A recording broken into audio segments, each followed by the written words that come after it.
All right, so we're underway with fall, right? We're getting into it. We're even into October at this point, and it's still hot and it's still dry. September ended up being the 5th driest September in RVA in recorded history, which history has been recorded for a long time, so that's a pretty big deal. And on top of that, it was the 10th driest. So we've had this crazy hot, crazy dry summer and start to fall, and that is impacting not just our aeration seating surfaces, which I'm going to talk about a little bit, but it's also impacting our environment as a whole. Trees are feeling it just as much as your lawn has been feeling it. They're just trees, so you don't notice it quite as fast. So let's talk about your seed versus your leaves and what the risk factors are for 2019.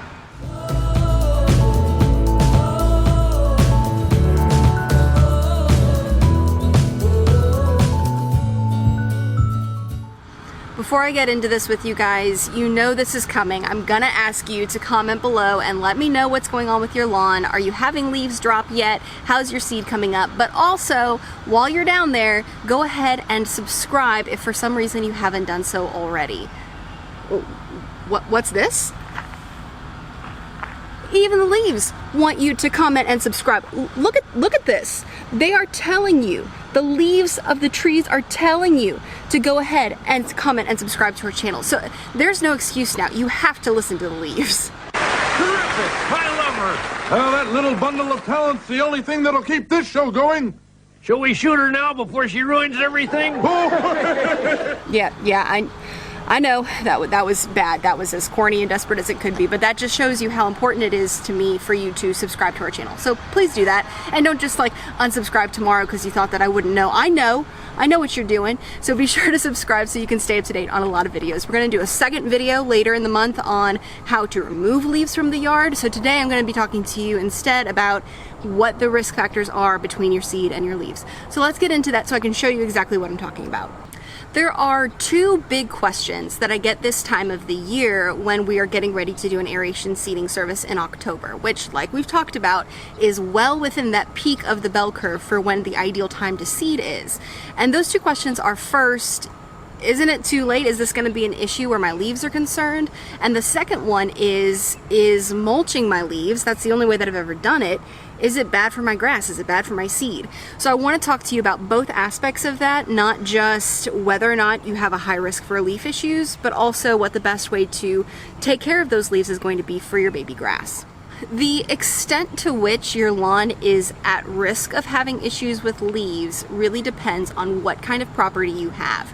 And I've broken this up into 3 different levels, basically, of high, medium, and low risk and impact where leaves are concerned and your fall seeding is concerned. I'm going to break these tiers of risk down for you, but on our blog article that we wrote about this same topic, it breaks it down a little bit more clearly because I'm better at writing usually than I am at speaking. So go into the description of this video and check out that blog article as well, because it's really succinct in the way that it explains this. First, you have your high impact properties. These are in wooded, mature subdivisions like Brander Mill in the Richmond area, right? So there is very little sunlight overall, and leaves are a constant factor, even in spring, pretty much. Because these lawns are mostly or fully shaded, they have lower risk of things like heat stress and crabgrass development and other issues. They can still get them, especially a year like this where it's been so dry and heat stress can still be a problem. But for the most part, the bonus to having a shaded property like this is that you don't have to deal with all of that summer sun impact. That being said, we are at high impact risk for issues from leaves. They are starting to fall and they build up super fast because all you've got is trees just raining their leaves on your grass at all times. In an ideal world, these lawns are best served by having aeration seeding done in the first third of that window of opportunity for aeration and seeding. So we're talking early, mid, maybe even late September. We want to have these properties serviced as much as possible so that they can start to get that germination. Heat stress of the baby grass isn't going to be as much of a factor, and so that we're beating out that fall leaf season as much as we can. Medium impact properties are usually in select cut neighborhoods. So they're not in the woods like a neighborhood like Brander Mill is, but they do still have sections of woods and wood lines going through the property, usually against the backyard or maybe the side yard. These are neighborhoods like Harper's Mill or the Highlands, where you do have trees, you are being bordered by trees, but they're not mixed in all the way through your property. These properties have a pretty typical leaf removal requirement in the fall. You have leaves, they're coming into your property, there are trees around you, but there are still wide open spaces of your lawn, so it's kind of a mixed bag. This means that within one property, you're gonna see a mix of all of the issues. So that wide open space is gonna be susceptible to heat stress and other issues during the summer, but the perimeter, and especially in the backyard, is usually gonna do better. And then that switches. Those wide open spaces in the fall probably aren't going to see many leaves, but those perimeter areas, the side yards and the backyard, you are going to have some thicker leaf development pretty quickly. So this is kind of our middle zone, right? That makes sense. We want to hit that aeration and seeding, you know, ideally in late September, early October timeframe, when it's starting to cool down. You're not going to have as much risk of heat being an issue for your baby grass, but you're still getting in before those leaves all really start to drop and fall. And finally, we've got our low impact leaf properties. These are my ones that have been cooking this summer, and especially during September when we haven't gotten basically a drop of rain. It is wide open. These are clear-cut subdivisions where the only trees basically in sight are the little maple trees, the Bradford pears that were put in post-construction. These have a big problem during the summer keeping the lawns healthy and happy because it's nothing but full sun all day, every day, unless it's a cloudy day. So that's the property that is at biggest issue with heat stress, but at lowest issue with leaves. Yeah, you might get some leaves around that little select maple in the front yard, but you're not getting those big adult oak trees dropping everything that they have at you well into the fall. So this is my last third of the aeration seeding window. Again, in an ideal universe. Obviously, it's not going to always work that way, especially if you have a company doing your yard, but ideally these are the properties that we want to see serviced well into October, because leaves are a non-issue, but that heat stress is. So you want things to have cooled down, get some rain by the point that we're doing that service.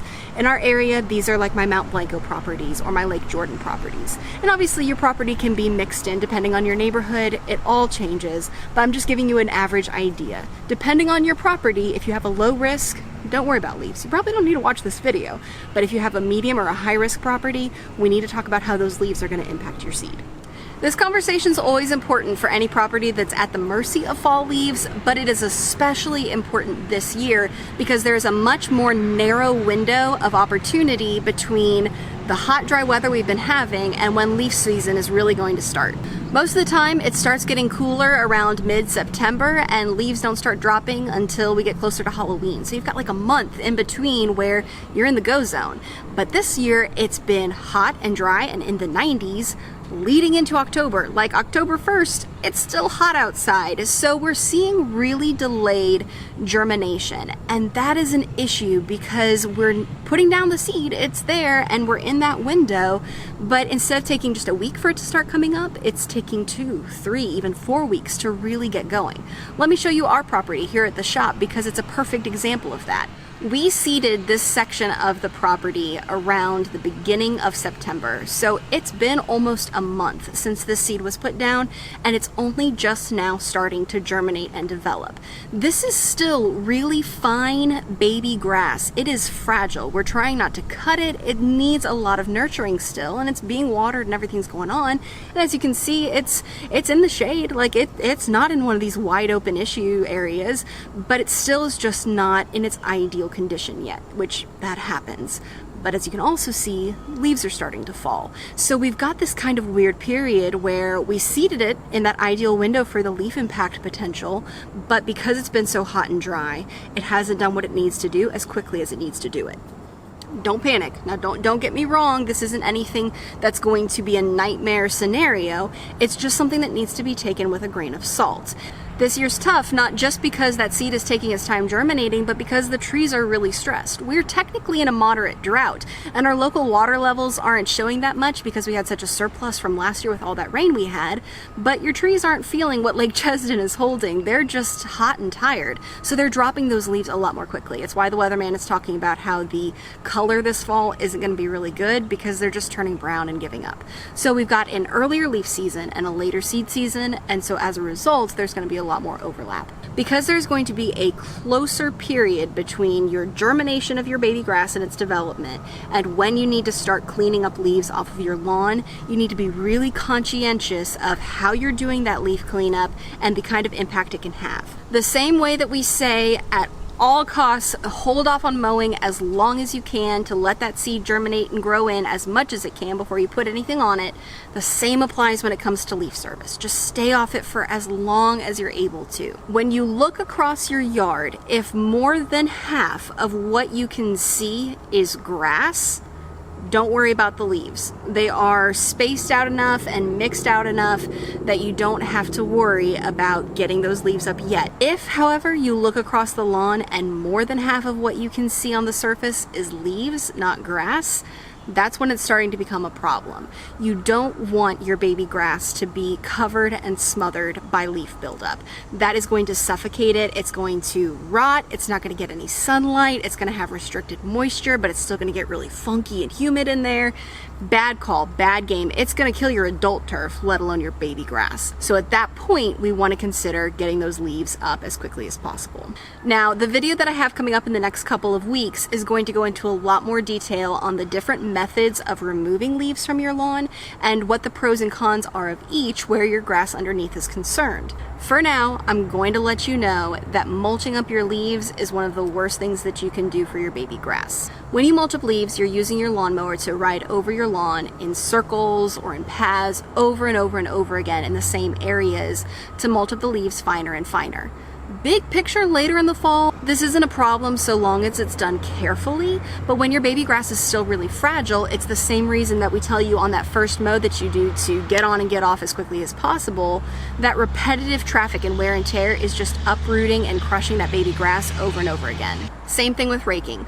All of that mechanical tooth digging and stirring up of that grass is going to pull and uproot a lot of turf. So you don't want to do anything that's going to be stressing out and damaging your grass. It makes sense, right? The best option, if at all possible, is to blow the leaves. Air isn't going to hurt anything unless you're hammering it straight down. All of a sudden, yeah, that's going to be a problem. But if you're blowing just across the lawn and pushing those leaves into a designated area, that's going to be a good idea. It's a lot more gentle. It still has its risks, but as far as that list of options goes, it's definitely the least of those evils. So here's your homework. Identify where on that low, medium, high impact and risk property you sit. Are you on a clear-cut lawn that doesn't have any kind of leaf issue in the fall, or are you in the woods and you're thinking about leaves and having to deal with them today? Once you've identified your degree of risk, you can plan your aeration seeding accordingly if you haven't had to do so already, but also that gives you an idea of how prepared you need to be. My people out in those clear-cut, wide-open, low-risk neighborhoods, you probably don't need to invest in a blower. But my people in the wooded areas, it's a good idea to invest in a high-powered backpack blower of some kind that's going to save you time and it's going to be the easiest option on your grass. So one more time, like I said, be sure to stay posted over the next few weeks for the videos we have coming up. We're doing one on the colors of the lawn, which I'm pretty excited about. I think it's going to be cool information, and I've been planning it since spring. But I'm also going to have another video on leaves that's going to delve more into, just in general, the best practices for removing leaves from your lawn. Like that cool leaf at the beginning of the video told you, be sure to subscribe to our channel so you can stay up to date on those videos that we have coming up, and comment below and let me know what your leaf practices are. How are you handling those this year, especially since we've got such a narrow window between that seeding germination and when those leaves are starting to drop. As always, my picture perfect people, I appreciate you watching. Let me know if you have any topics that you want to see us touch on this fall. Otherwise, we'll be back with you again soon. Take care.